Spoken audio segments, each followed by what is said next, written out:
ગોદાવરી ન્યૂઝમાં આપનું હાર્દિક સ્વાગત છે। રાજ્ય કક્ષાના જળ સંપત્તિ અને પાણી પુરવઠા મંત્રી શ્રી ઈશ્વરસિંહ પટેલે સિદ્ધપુરમાં હીરાબા સરોવરની મુલાકાત લીધી। મંત્રીશ્રીએ સરસ્વતી નદીના તટ પર નિર્માણ પામી રહેલા રિવરફ્રન્ટ પ્રોજેક્ટના ફેઝ 2 ના કામોનું બારીકાઈથી નિરીક્ષણ કર્યું। રાજ્ય કક્ષાના જળ સંપત્તિ અને પાણી પુરવઠા મંત્રી શ્રી ઈશ્વરસિંહ પટેલે સરસ્વતી નદી પર ચાલી રહેલા રિવરફ્રન્ટ અને હીરાબા સરોવરના કામોની સ્થળ મુલાકાત લીધી હતી।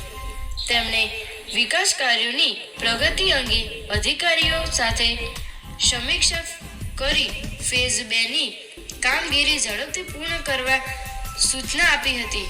આ પ્રસંગે મંત્રી શ્રી ઈશ્વરસિંહ પટેલે જણાવ્યું હતું કે દેશના પ્રધાનમંત્રી શ્રી નરેન્દ્રભાઈ મોદી અને રાજ્યના મુખ્યમંત્રી શ્રી ભૂપેન્દ્રભાઈ પટેલના સાનિધ્યમાં સરસ્વતી નદીમાં ગત વર્ષ ₹20 કરોડના ખર્ચે ફેઝ 1 ની કામગીરી કરવામાં આવી છે, જ્યારે ફેઝ 2 માં 1700 મીટર લંબાઈમાં કામગીરી ચાલુ છે, જેમાં 19 કરોડના ખર્ચે કામગીરી થઈ રહી છે।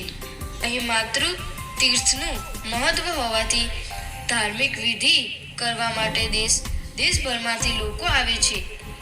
આ મુલાકાત દરમિયાન સિદ્ધપુરના ધારાસભ્ય શ્રી બલવંતસિંહ રાજપૂત પણ ઉપસ્થિત રહ્યા હતા। તેમણે શ્રદ્ધાળુઓ માટેની સુવિધાઓ અંગે માહિતીગાર કર્યા હતા। મંત્રીશ્રીએ નદી વિસ્તારમાં ધોળકિયા ફાઉન્ડેશન દ્વારા કરવામાં આવી રહેલા જળ સંરક્ષણ અને સફાઈના કાર્યનું પણ અવલોકન કર્યું હતું। આ પ્રસંગે સચિવ શ્રી એમ.ડી. પટેલ, એપીએમસી વિષ્ણુભાઈ પટેલ, પ્રાંત અધિકારી શ્રી જય બારોટ, સંગઠનના હોદ્દેદારો હાજર રહ્યા હતા। દેશના યશસ્વી પ્રધાનમંત્રી આદરણીય શ્રી નરેન્દ્રભાઈ મોદી સાહેબ અને રાજ્યના મુખ્યમંત્રી આદરણીય શ્રી ભૂપેન્દ્ર પટેલ સાહેબના સાનિધ્યની અંદર ગત વર્ષે અહીંયા ફેઝ 1 ની અંદર સરસ્વતી નદીની અંદર જેબેલ વર્લ્ડ દ્વારા ટ્યુબવેલ કરવામાં આવી છે અને 20 કરોડના ખર્ચે અહીંયા 1 કિલોમીટર લંબાઈ સુધીનું એને કામગીરી કરી છે।